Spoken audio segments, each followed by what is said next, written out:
السلام عليكم ورحمة الله وبركاته daawadayaasheeda qiimaha qayaalo meel kasta caalamka ka joogtaan kusoo dhawaada shabakada wararka ee Sila 24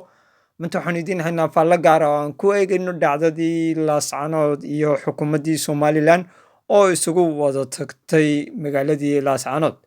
gurmadkii ciidan ee ka soo baxay Puntland oo weli la sugayo oo iyaguna weli 7 casho kadib aan soo gaadhin haddaba su'aashaynu maanta isweydiinaynaa waxay tahay xiisadda siyaasadeed ee ka soo cusboonaatay Laascaanood yay fursad siyaasiya siisay xukuumadda Somaliland sidee bay ula macaamiloonaysaa wufuudda imika tagtay ee wasiirada iyo jananada ciidamada leh ee gaadhay magaalada Laascaanood maxay bedeli doonaan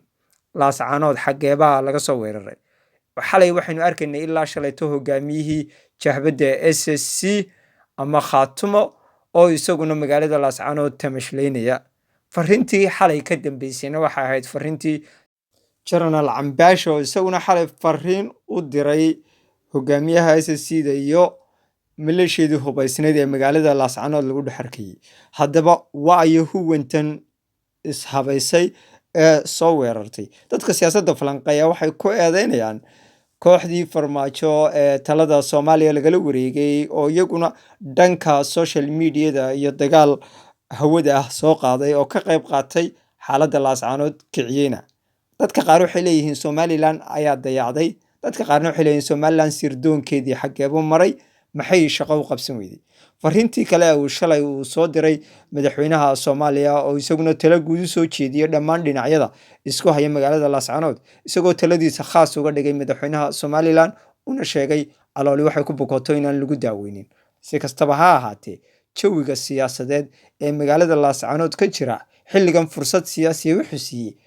musharaxa xisbiga wadani oo loo arkay inuu yahay nin qunyar socda Somalilandna dhammaan dadkeedu isu wada keeni kara si kastaba ha noqotee bal waxaynu eegaynaa wasiirada Laascaanood tegay iyo sida ay jawiga siyaasadda u bedelaan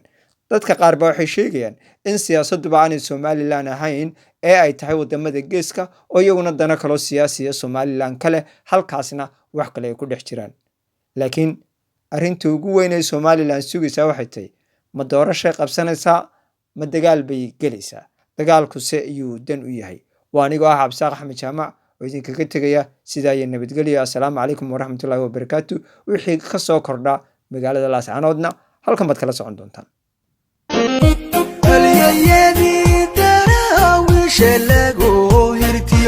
hooyadii geesiyadahay bedele dhashay halgamacaanahiyo sooley hedha sooley hal aboo horgamyama waa laga hagaadha